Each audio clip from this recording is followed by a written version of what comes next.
धनगर आरक्षणाच्या संदर्भात जे आंदोलन सुरू आहे त्या आंदोलनाच्या भेटीला, त्या आंदोलकांच्या भेटीला आता मनोज जरांगे पाटील गेलेले आहेत. त्यांच्याशी ते संवाद साधतात, त्याची दृश्य आपण बघतोय आणि थोड्याच वेळात अर्थात ते माध्यमांशी देखील संवाद साधतील.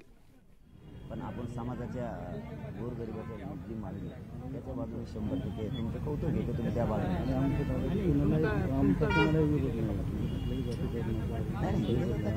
केंद्राची राजकीय सुविधा आहे समाजाला दिलेली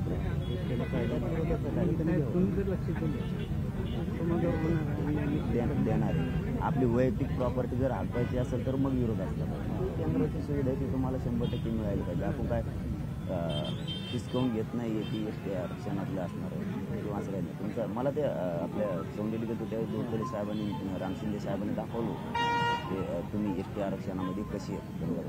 त्याच्यापासून मी 100% पाठिंबा दिलेला आहे त्या दिवसापासून. आणि मी शब्द पण वापरलेला आहे की माझा मराठा आरक्षणाचा मुद्दा सध्या ज्वलंत सुरू आहे. सध्या ती ज्वलंत असल्यामुळे जो संपला ते धनगर बांधवाला मुस्लिम बांधवाला कसं आरक्षण देत नाही हे मी बघतोच असं मी जाहीर केलेलं आहे. त्यामुळे तुमच्या लेकराला न्याय मिळावा ही प्रामाणिक आहे. शेवटी आपण काय ते खोटं बोलत नाही आहे की लहान भाऊ मोठा भाऊ आपण खोटं बोलत नाही. सरकारकडून काय करता येईल. बरं वा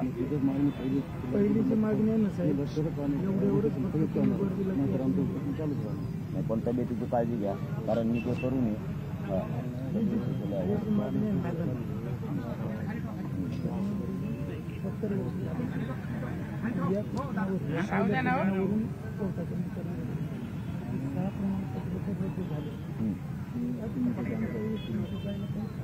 म्हणजे तुम्हाला असं म्हणायचं का त्या प्रमाणपत्रामुळं अडचणी यायला लागली पैसे जायला. अच्छा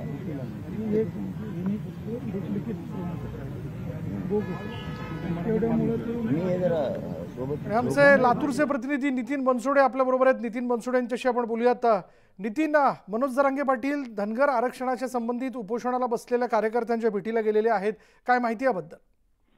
मनोज जरांगे पाटील हे कालपासून लातूरच्या दौऱ्यावर आहेत. लातूरमध्ये काल त्यांनी शांतता रॅली काढल्याच्या नंतर धनगर समाजाच्या विषयी त्यांनी सांगितलं होतं की धनगर बांधव जे आहेत ते देखील आरक्षणासाठी लढत आहेत. त्यांचा देखील आरक्षणाचा मुद्दा आहे. त्यामुळे आज सकाळी मनोज जरांगे पाटील यांनी धनगर समाजाच्या उपोषणाच्या ठिकाणी त्या उपोषणकर्त्याची भेट घेऊन त्यांची विचारपूस केलेली आहे. गेल्या 10 ते 12 दिवसांपासून 2 धनगर समाजाचे कार्यकर्ते जे आहेत ते अहिल्याबाई होळकर चौकामध्ये उपोषणाला बसलेले आहेत. त्या ठिकाणी अद्याप कुणीही नेते किंवा आमदार खासदारांनी भेट दिलेली नाही. मात्र या ठिकाणी आपण पाहतो की मनोज जरांगे पाटील हे स्वतः त्या ठिकाणी जाऊन त्या आंदोलनकर्त्याची चौकशी केलेली आहे आणि आता मनोज जरांगे पाटील त्या आंदोलनकर्त्याशी बातचीत करून ते आता पुढे निघालेले आहेत.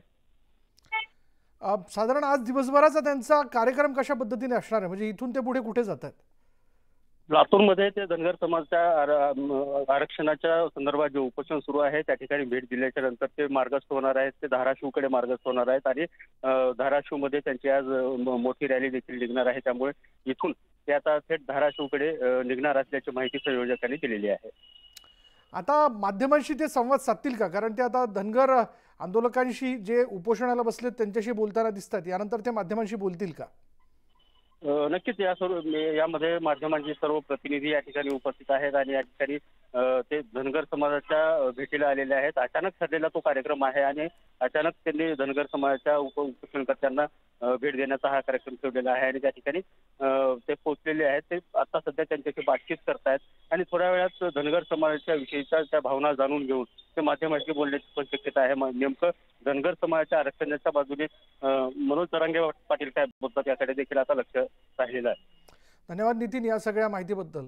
बघूयात काय संवाद सुरू आहे. बाजूने मानतो सांगतो साहेबांना.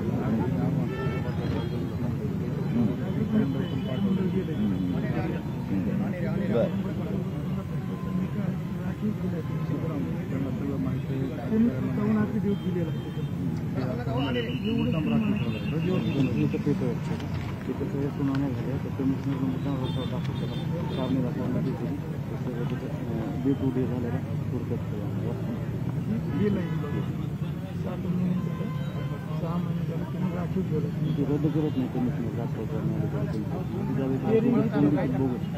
एवढंच असताना केवळ माती टाकली असं पद्धत जसं फेरी म्हणतात ना तसं पद्धत सगळे क्लिअर आहे काय दिसत आहे आमचे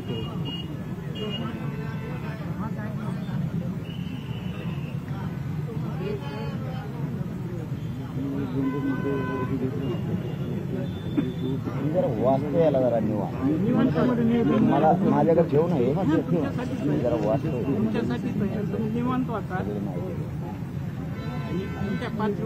बोलतो मी आता मी बसलो ना लगेच बोलतो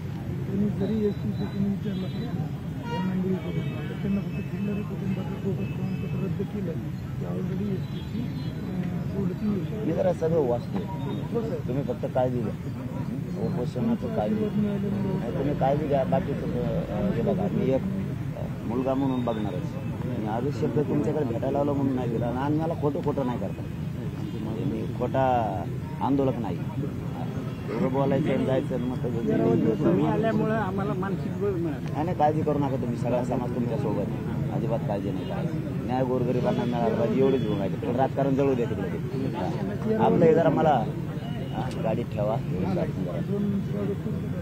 नाही उपोषणाचं ठिकाणी तुमचं माझं दुःख सारखं सत्कार नको कारण तुमचं माझं दुःख सारखं प्रतिमा केलं सत्कार नाही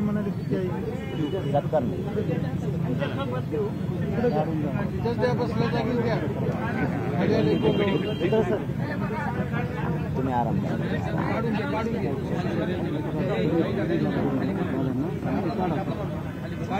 बसूनच करा